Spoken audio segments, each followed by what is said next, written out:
And welcome to episode 20 of the Brood Sages, Stormbound players with a head for the game. I am Freeloader, and with me, as always, are my co-hosts, Arthas and Subaiku. Subaiku, how's it going tonight? Fantastic. And Arthas, how are you doing? Been enjoying my Skittles. Well, we are the Brood Sages, and as a reminder, you can always follow us at Brood Sages on Twitter.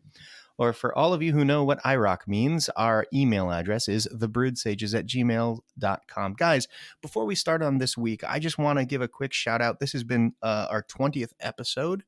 Hats off to both of you. I know, Arthas, you joined a couple of episodes in, but 20 episodes in, guys, I feel like we just need to sort of, I don't think it needs a big celebration, but at least a little tip of the hat and an acknowledgement of the milestone. So here's to both of you. This has been fantastic, and thank you very much. Oh, thanks. I got to admit, this is about 19 more than I thought we'd make. But so far, it's going pretty well. I keep waiting for Arthas to say, I'm just done with you guys. You're crazy. Yeah. I'm just waiting for you guys to get tired of me, and then I'm gonna take over.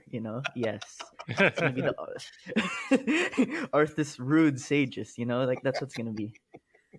Playing the long game. Yeah, exactly. It's the long con here. So, guys, this week we have some community news. That Brazilian tournament. We want to give a shout out. Congrats to Battle Bolt for winning it. Debnath is going to be posting a bunch of the games on Reddit. I don't know if they're already up yet or will be soon. They are, yep. Ooh, well, that's going to be some exciting viewing for me tonight. Although you'll find out later, Debnath has already given me some exciting viewing for later tonight, but I've seen a little bit of it and I can't stop laughing. We forgot to mention it last week. Well, we didn't forget. We just got caught up with a lot of the new stuff. Hanu's Equals tournament has started with over 50 players, guys. That's insane. We're up to the third round, which reminds me, Subaiku, you were going to play in that, huh? How did it go for you? Pass. I got caught in the first round playing Helios, who kicked me out of the last tournament, and Helios kicked me out of this tournament too. I went down 2-1 in the first round. Arthas, what about you? How are you doing?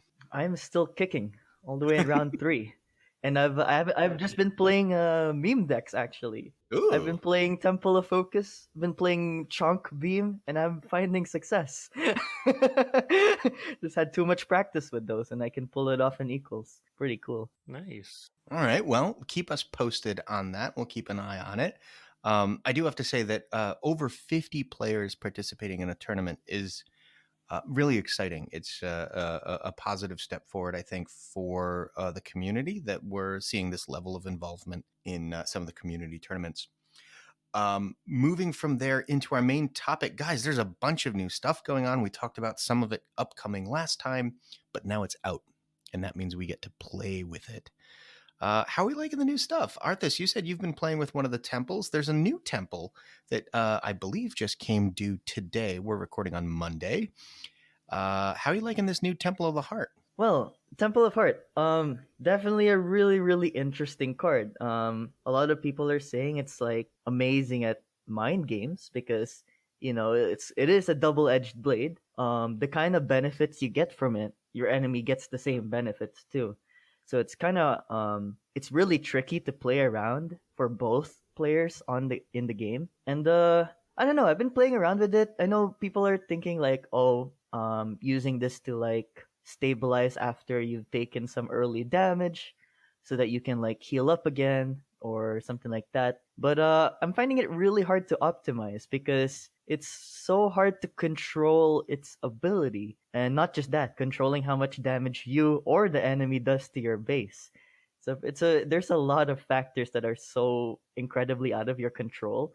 It's really, really hard to optimize, in my opinion. That's interesting. Do you think that it's still just because it's so brand new? Do you think that as time progresses, players will start to sort of define the time and place to play it, and it will become more skill intensive? Or do you think it's just too wild and crazy, and it's just something you throw out there for the memes? Well, you see, it's pretty obvious when you want to play it at first. It's like, oh, I'm lower HP than them. Yeah, I'll play it. Oh, I'm like significantly lower HP than them. Yeah, I'll play it. Like, that's pretty obvious. But what isn't obvious is when are you going to stop draining? When are you gonna stop giving your own HP when you finally reach the equilibrium? Eventually, we'll just keep going back and forth. And many times when it goes back and forth, sometimes you're actually like lower in the base HP in terms of like the average back and forth. It's hard to explain, but like for example, with Broken Truths, right? Let's just start at like 20 HP, right? Both of us 20 HP, and I have Temple of Heart on the board, and I play Broken Truths to be like, heck yeah, this is going to like synergize with my Temple of Heart, right? Because now I'm gonna be lower HP. I'm gonna be 17, and then once a Temple of Heart at level 4 plus triggers, I'm going to be 19 HP, and then they are 18. All of a sudden, I'm higher, and it's gonna keep going back and forth, where I am either 3 HP below them or 1 HP above them. And in terms of like averaging, that's not good for me. you know, it's really weird. And the times where it's really obvious that it's gonna be good for you, for level 4 plus Temple of the Heart, you kind of want like a HP difference, something divisible by 4, because that's the kind of like HP gain that you get relative to the other person, right? And then it's gonna stabilize and it's gonna stop triggering. But it's really weird when it keeps going back and forth, I think. Well, Subaiku saw a video that solved that back and forth problem. Did you not? So the Merc posted one of his early experiments with this card, and his solution to that yo-yoing back and forth was just to put down a second temple. So Oh then yeah. the yo-yo happened on the same turn. I'm sorry, I don't know why I think this is so funny, but this is such brilliance. Please continue. Which is not a bad plan. No, it's awesome. If I'm at 15 and you're at 14, great. I'll donate a couple HP to you, but then I'll get it right back. But I see where you're coming from. Divisible by 4 is kind of the sweet spot. Right? If I'm at 12 and you're at 16, we're going to meet in the middle at 14, and then the temple isn't going to trigger again until somebody's base health changes from another source of damage. So there was one aspect of the first temple, the Temple of Focus, that I thought, I had no reason to think so, but I just kind of made the assumption, was going to be carried through all the temples. And that was that every time it activated, it reduced its own health. I thought that the temples were going to all sort of self-destruct after a couple of triggers. And I'm wondering if that wouldn't actually help the Temple of Heart out a little bit. It Yeah. might, but I mean the strength on the tower itself it's not great. Even if you have it maxed out, it's only 6. Like that's going to go away pretty quickly. It's already pretty easy to clear. Yeah, that's the thing I noticed. It's like really easy for the enemy to clear whenever it's like in your advantage, which I find really annoying. Cause like in the on paper you would think that this Temple of Heart, like, yeah, it's gonna counter chip, it's gonna counter base heal by winter, and I was streaming last night. I went against that particular matchup, but it was winter spells with Ulf. I was like, heck yeah! So I get to counter both chip and heal. But no, because the spells like Blade Storm, Needle Blast, Execution would just keep destroying my Temple of Heart, and it was so hard to keep up. And not just that, it's not even just in that like matchup. Even when I'm playing against like Rush, yeah, and I'm taking early damage, I find that it's pretty easy for Rush to actually like destroy the temple because of how much movement and frontline they have in general. And it's Mm-hmm. like hardly doing as much effect as I would like. For you to do that, you'd have to have full control over the board and the Temple of Heart there. And then, but the thing is, when you do that, then the Temple of Heart's gonna be eternal and immortal, and it's gonna start giving your HP to the enemy, and you don't really have an option about that. It's like so weird. It's so hard to play around. Yeah, I got to imagine against a rush deck, it's really hard to give up the tempo and just put down the structure on the board and hope that you can still live.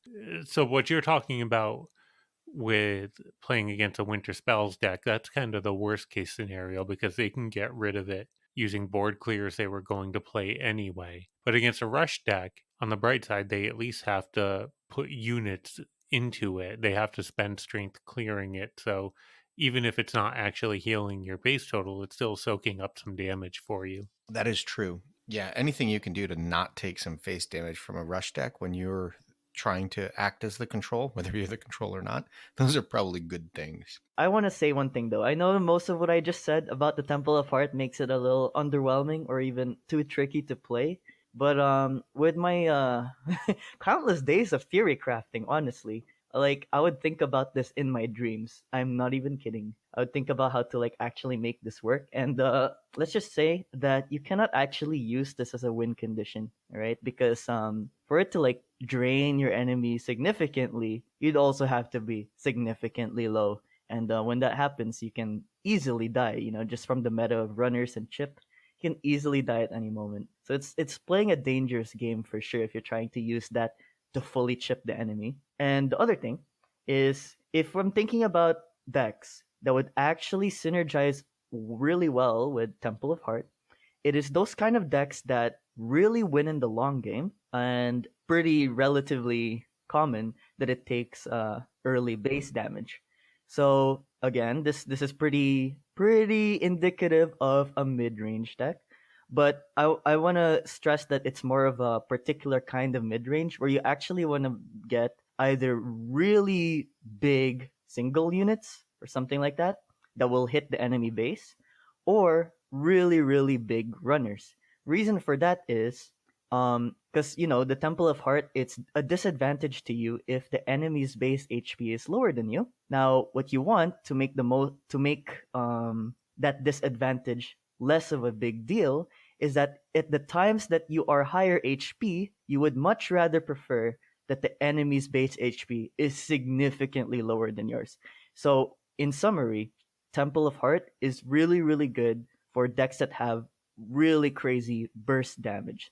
Something like Forgotten Souls, something like Siren. Those kind of like burst damage where you wouldn't mind being the higher HP because you're dealing significant damage to them is pretty good. Another reason why that's pretty nice is because while you're busy setting up all these chunky units and big runners, you know, usually that means you're losing out on some of your defense. But that's okay because the Temple of Hearts got you covered in terms of surviving longer.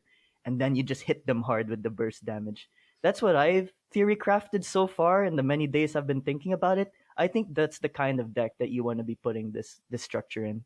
I think you're right. It sounds like you've put a lot of thought into that and you got to what I think is the right conclusion. You're not trying to chip your opponent down, with 3 points here, 2 points there, because then they're just going to get it back. What you need to do is, like you said, really just try to one turn kill your opponent.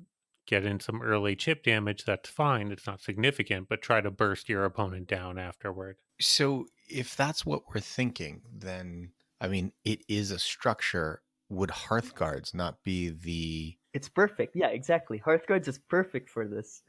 Hmm.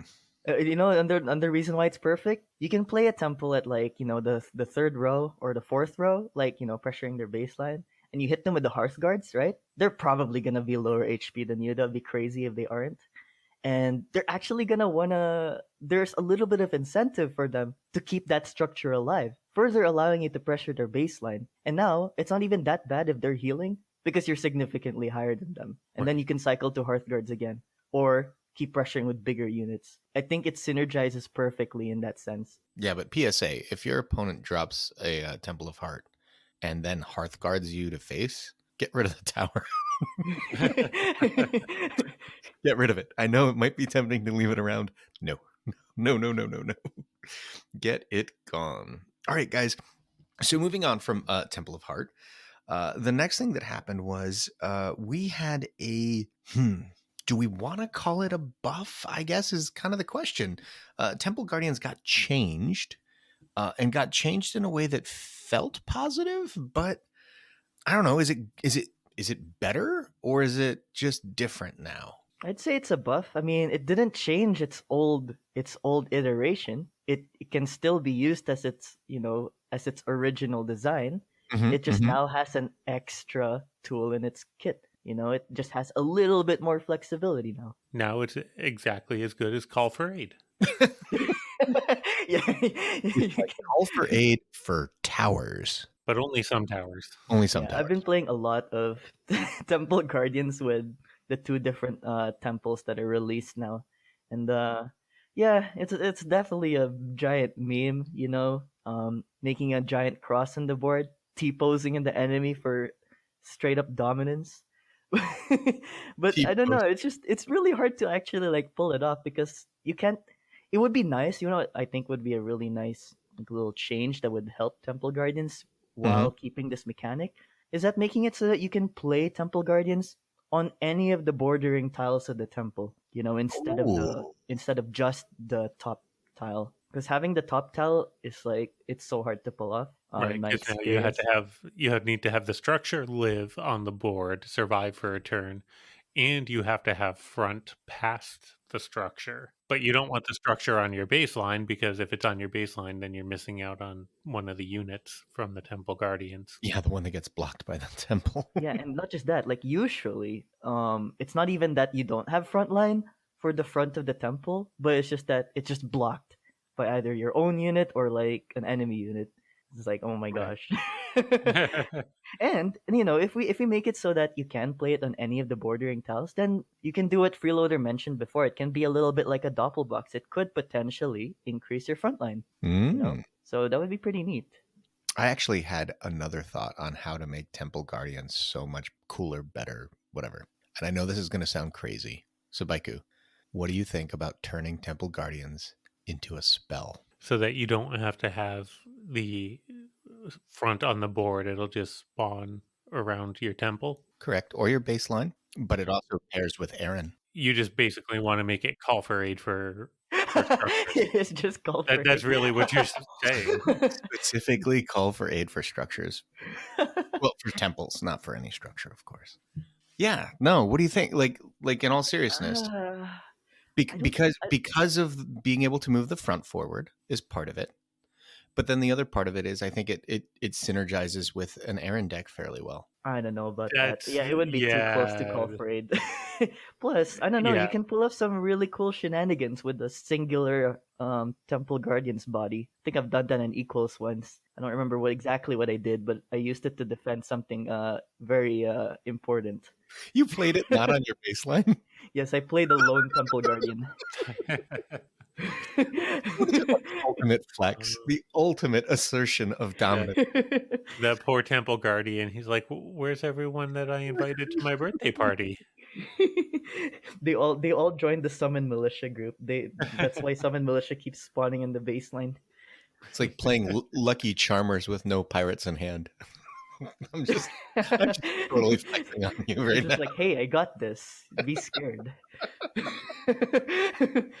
Oh my gosh! So guys, overall, on a 1 to 5, I'm going to say Temple Guardians was in silver and gold a good solid 3 to 4. It wasn't a killer card, but boy, was it fairly scary when somebody played it back in silver and gold.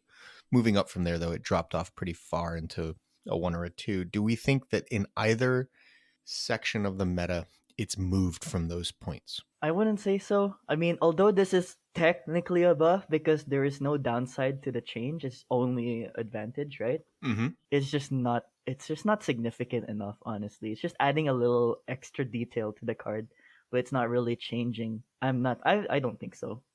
People could disagree. For 8 mana, it's really got to change the complexion of the game, right? Like Gift of the Wise changes the game. Oh, for sure. This doesn't. This just puts a pile of stats on the board. All right, I'm going to challenge you a little bit there, though, Subaiku. I'm going to say that you don't get to use Gift of the Wise as the comparison 8 mana value card because I still think Gift might be broken. Can you come up with another 8 mana card to compare it to and say whether or not it's... I would rather play Joust Champions. No, even Crazy Bombers is like Oh my insane. gosh, That's yeah, a Crazy Crazy, Oh, yeah, yeah. Crazy Bombers is actually my favorite 8 mana card in the game. I jam it into every winter deck that I make. It's a fantastic card, and I would much rather play it than Temple Guardians. 100%, and it's a fair card on top of that. Mhm. Yeah, no, Crazy Bombers is just flat out better. It's better at defense. It's better at offense. It's just better. It's better at flexibility too. It's like it's crazy. Little known fact, you can play your crazy bombers right next to a temple. It's true. Wow. I know. You can play it in front of a temple and it moves. so, so from there, Subaiku, there's been some changes to the confusion mechanic, and I know you have been experimenting, pardon me, handily with the confusion mechanic this month. So after about 10 days, give or take, what do you think? I think that the change to confusion is fantastic. I think Ooh. that the mechanic is viable. Just having the confused units no longer able to walk forward, you still get a little bit of randomness with will they go left, will they go right. You can often set that up by playing on the sides of the board so that there's, if the enemy unit is on the right border, it can't go any further to the right. It has to move to the left. So you can kind of work that to your advantage in a lot of situations. I started playing with an ironclad deck, and I got it uh, through a few different iterations, with some help from Karua in the Discord, who had a very functional confusion based deck already. Um, and I kind of got to the same point, unfortunately, where the only confusion cards in the deck are Sweet Cap Kittens, Hair Raising Cats, and Fluffy Bad Boxers. And that's because while I think that the confusion mechanic is great, I think the confusion cards on their own are not so great. Oh no, what's And a wrong? lot a lot of those just need some help. Okay, like what? So it's tough. They're caught in a catch 22. Units that move are generally much more useful, right? You can play a unit that moves, even if it's got a little bit of low strength for the mana cost, just for some tempo, right? Just to advance your front line, just to put some pressure on the enemy or to clear out something. Units that cause confusion, you want to not move. If the unit confuses something in front of it and then moves into it and attacks it, for example, Sly Boots for 4 mana does that. It's just not that useful. You end up either needing to trade into something bigger than it so you can confuse it and then it's still there, or you clear it and then the confusion effect was wasted and you played a confusion card to not actually confuse anything. Hmm. In the same way, Melodious Sisters, I really wanted to play something that took advantage of the confusion causing effect. I really tried to make Melodious Sisters work, but the problem is it would attack into whatever was confused and just clear it out of the way. Sure, the unit it attacked did some damage to whatever was surrounding it first, but most of the time it was just going to move into that unit next to it and clear it anyway. I didn't need to attack into it and waste my own unit. So you Hmm. kind of have this problem where the units that move are not great. The units that don't move are not particularly viable, especially with Sweet Cap Kittens working the way that it does, where it confuses in the column in front of it. If you're trying to compete against a rush deck and you're trying to catch up, it doesn't confuse anything at your baseline. You're stuck really needing a strong early game to try to compete with a rush deck just so that your confusion cards don't get overwhelmed early on. Hair raising cats is another good example, right? Like just geographically, it needs to be surrounding the unit that you've confused in order to make it do something. You need to have front in order to be near the unit that you've confused, and you can't play it defensively a lot of the time. Something like excited mousers is a really good design in that you can confuse surrounding enemies. You don't have to be limited by playing it to something that's in front of it. You can confuse something that's on your baseline. But the condition for 5 mana, you have to have friendly units around it. And that's just too tough to meet a lot of the time. Like it's just not particularly viable. The constraints of the geography and the condition of having units survive on the board means that you can't play that one defensively particularly well either. This is really interesting, actually, because all of these cards, the mechanic itself, I think we can agree is a defensive controlling style mechanic. But you're pointing out that each of these cards themselves the sort of structure of the card is not defensively minded. And that's the kind of the catch 22, because if you make it so that they're more useful defensively, I think they would actually end up being really, really strong and really difficult to overcome in a lot of ways.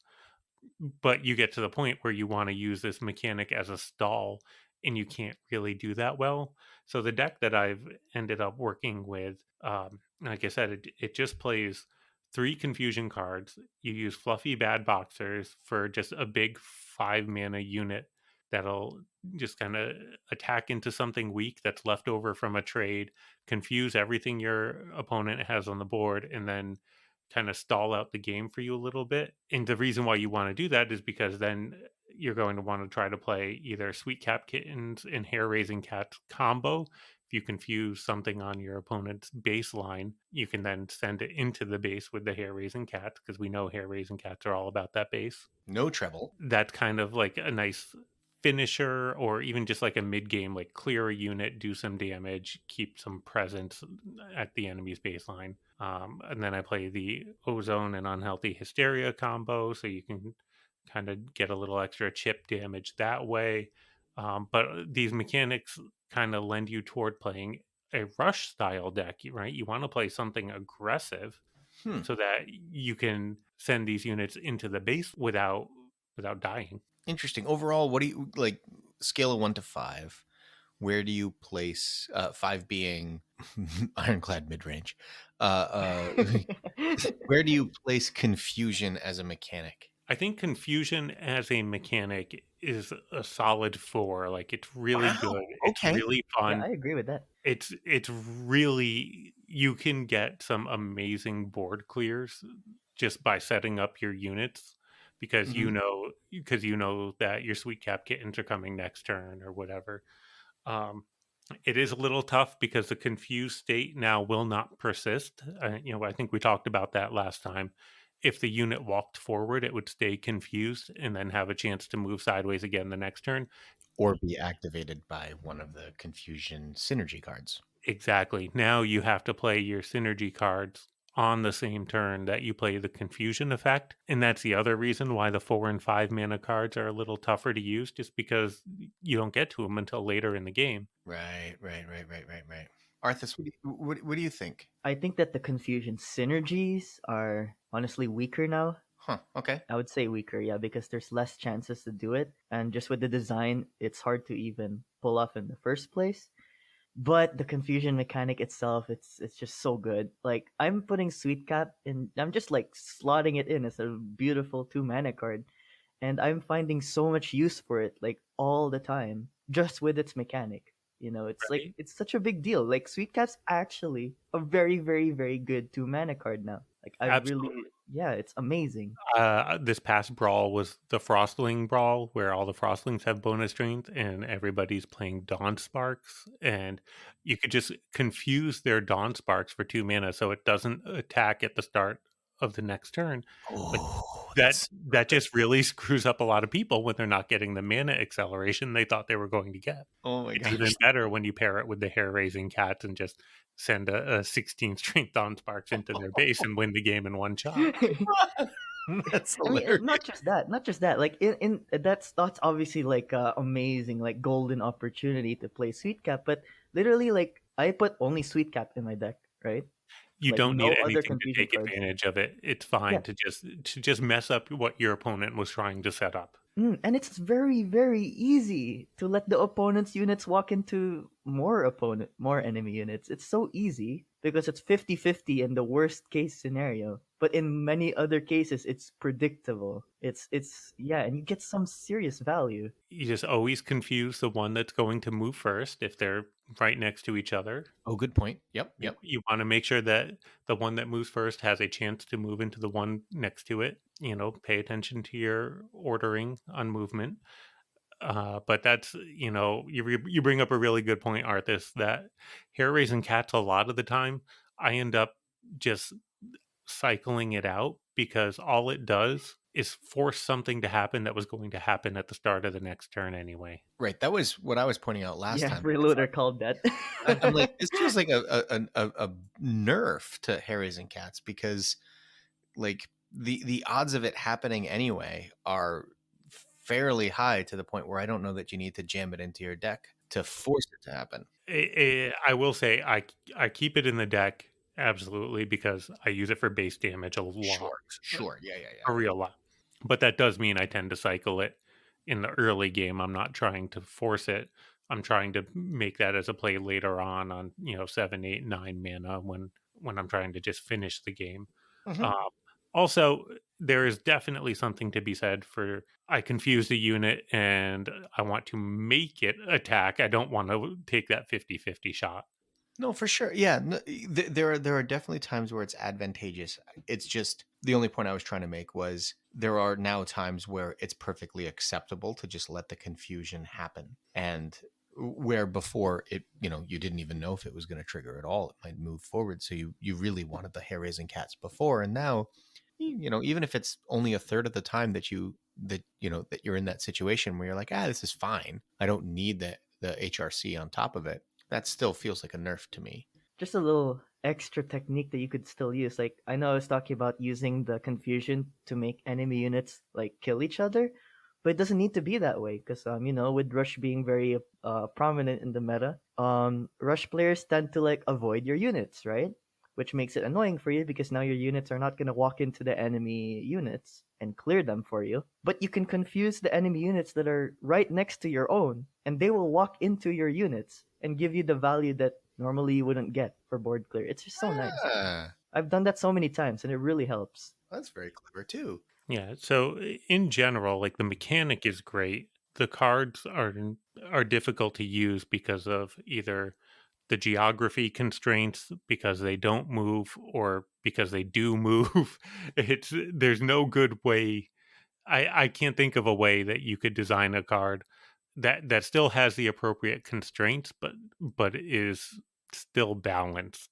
Confusion spell. Confusion spell, or more cards like fluffy bad boxers, which can confuse regardless of geography, right? Like, I mean, if you notice, the two cards that people gravitate to are fluffy and sweet cap, and it's because they can confuse from a distance, and that not requiring the bordering or surrounding geography that excited mousers and sly boots require, maybe I think gives them the edge and makes them usable. So, listening to what you're telling me, it sounds like if I want to play around confusion, I don't want to leave units side to side. I want to either put a column in between them or stagger them, which sounds to me like putting Sweet Cap into a Shadowfen deck running witches is like awesome. It can be, but it can also screw up a good, what was going to be an advantageous turn for you down the road. You got to really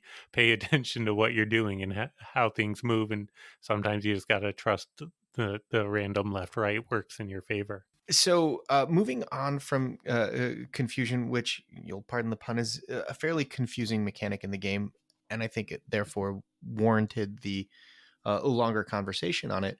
Um, Guys, the verdict was out on Temple of Focus. Arthas, you've been playing a lot of it, even in your equals tournament games.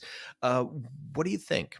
Where are we? I'm so tempted to just like max it out because I love the card so much. It just sucks that in ranked my Temple of Focus being only level 3 is it's technically under leveled and I can't use it in the way that I want to because I just can't take advantage of the strength. I only have its ability. And even so, like with just the ability, I'm finding some pretty good success with it. I almost solidified a deck around it. I think there are still 2 cards that I'm fixing around, but the remaining 10 cards are all like pretty set. I'm just seeing so many situations where like, dang, I just wish this was max level, or I wish it was 1 level higher. And it's just crazy how much the strength makes a difference because of you can't always rely on the ability actually like working because there is a lot of counterplay to the card. But having the kind of flexibility where you're using it for both the ability and for its defensive HP, it's just amazing. Like I know from my experience, I think from all of my testing, it is optimal to play Temple of Focus on the second row in any of your columns, even if it's like the far left or the far right. Huh. It is in your best interest to play it on the second row. First thing, if your Temple of Focus was actually leveled and not under leveled, meaning it has a relatively big strength, right? That structure is perpetually defending your baseline, which is amazing. Another thing, putting it on the second row almost always guarantees that you meet the half of the condition of Zuri where you need a tile behind. So you can actually Zuri Oh. units in front. It's a lot harder to Zuri when your temple is all the way in your baseline. And yeah, it's amazing to have it in the second row. Like you'll think that the enemies would, it's easier for enemies to kill it, but honestly, not a big deal if they're running their units into something relatively big, right? That's value for you.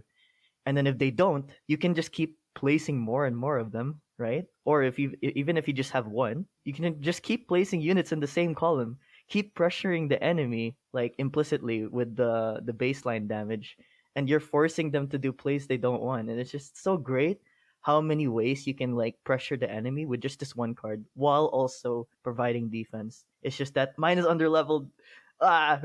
I wish it was 7 strength. I was gonna say, remind our listeners what level 3 has for strength. Level 3 is 5 strength, Okay, and so it's 5, level 6. 5 is 7 strength. But I Gotcha. don't know if I want to spend. Actually, technically, I would love to spend 400 on it. Okay, because I absolutely adore the card. I think it's a beautiful, dynamic card in the game. Unfortunately, there are like 4 more temples that I don't know about, and I need to save my fusion stones. Mm. All right, guys. Well, that is the Temple of Focus. Moving on from there, we have our card of the week. Our card of the week this week is Dog in it. It's the North Sea Dog. 2 mana, 1 strength at every single level. Gosh, why would you ever level it up? 0 movement. And the answer is, well, its effect when played as the last card in your hand, gain, and here we go with our levels, 5, 6, 7, 8, 10 strength. All right, guys, what do we think? I'll ask Subaiku first. What do you think about the North Sea Dog? It uses hand manipulation in a great way. It's an interesting take on the pirate mechanic. If you can get it to come down as the last card in your hand, it is a tremendous amount of strength for the mana cost. With that being said, at 2 mana, it's not easy to get it out of your hand early. About the best you can say is for 6 mana, you can play your green prototypes and then first mutineers and then this, or green prototypes and summon militia and another 2 mana card and then this. Like it really requires the deck to be very, very low curve in order to make it work. And if the deck is that low curve, it probably doesn't have a lot of staying power. So I think it's overall pretty balanced, and kind of the condition is too hard to meet to make it reliable, and that's why it doesn't see a lot of play. Yeah, Arthas, I would imagine any deck that's running that low of a mana curve, and we're talking 3 and under, basically, right? Mhm. It really wants this to have movement, doesn't it? Yeah, but there are a decent amount of cards that have movement at low mana, right? I mean, you have Saber, you have Doppel, you have Gifted, you have a whole bunch of those cards like Westwind, even First Mutineer. There's a lot of movement already, Mm-hmm. and I mean, this is like really cool. I think it's what I would call a tech card. It's not something that's reliable in most cases. It is only reliable when you build around it or when you're like, well, yeah, and for this particular scenario, when you build around the card because you really do need a very low mana curve for this to be reliable enough for it to be worth a card slot in your deck. Because like, now with Sweet Cap being really, really powerful now, you could totally just use Sweet Cap instead, right? It's a new 2 Mm-hmm. mana card in the meta that's like really, really strong. But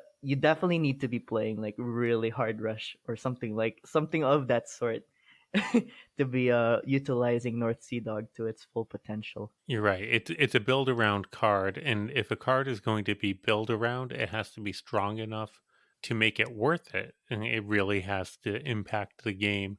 And even though this has a lot of strength, I'm not sure that it's strong enough to make that really viable. Yeah, I mean, in general, when I'm thinking about playing a rush deck, there's basically two things I want to do, right? I want to put either units on my opponent's baseline, or I want to put units kitty corner to protect. And this has its only role in that kind of style of play as the protector, right? I'm never putting it on my opponent's baseline. But it's so strong it might live and get there anyway. That's exactly true, right? So that's its best role then is as a effectively a 2-mana tower. Yeah, It's like a moving tower for frontline.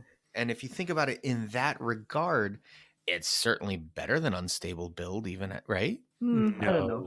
No, right? The Because condition makes it. Right. Oh yeah, Because Sonic makes it so freaking good. But also, There's something you there. know, even if it doesn't, exactly, you can't play it on the enemy baseline.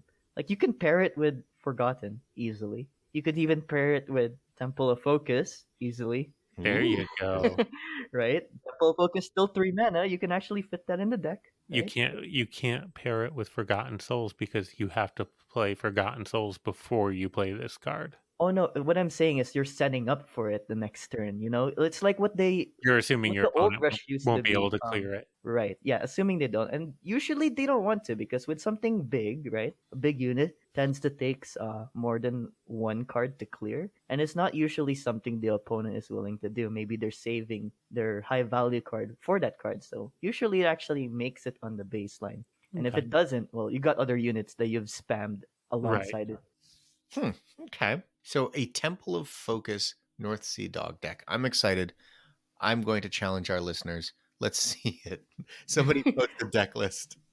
Okay, not gonna lie, I might actually try that. I think that works. I was Yeah. playing North Sea Dog in the stream a while ago. Doing it with Shadowfan because I remember David.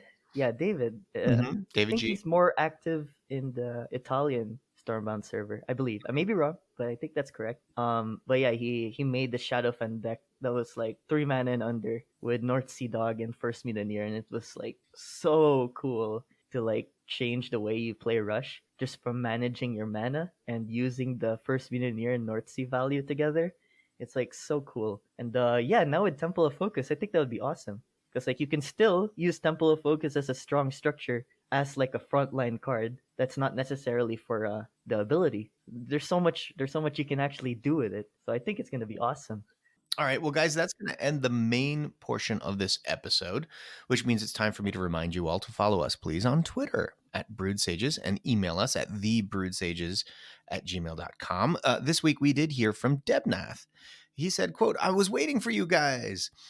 In my opinion, Temple of the Heart can become a dragger. I can definitely see a Winter Freeze deck negating frontline to a Rush deck, occasionally defending with Temple of Heart until 8 mana turn, and then, of course, Gift of the Wise, and lots of heavy runners. Call me a boomer. I also say lol. Also, he was kind enough to share the Trekking Alderman loop, which was actually Bugs. And I've, yeah, I told you at the beginning of this that Devnath shared a video that had me laughing, and let me tell you, I couldn't stop watching Bugs set up a match against himself, 2 separate accounts. And oh my gosh, it was just Bragda and a couple of towers to hold everything back and Trekking Alderman. Yeah, this is the one I was talking about. Right? It just lasts forever. Turns are skipping and everything. Can you really blame your opponent for roping after that's happening? No, you cannot. No, you cannot. Okay, are you gonna show this? Are you gonna put this video in the show notes? Because I think people should watch it. It's really cool. Yeah, we will share that in the show notes for sure. And huge shout out to Bugs, whose in-game name used to be Sir Fapalot. So that's what you'll see when you're watching the video is Sir Fapalot versus himself. Yeah, it is worth. Let's boost the views on that YouTube video to it is worth. I don't know. It was Subaiku, correct me. was it 64 mana we were watching? Something like that. Yeah, it must have taken quite some time to set up. A ton of work. So hats off to Bugs for doing it. But guys, that's going to do it for this episode. For Arthas and Subaiku, I am Freeloader. We are the Brood Sages, reminding you to stay hydrated.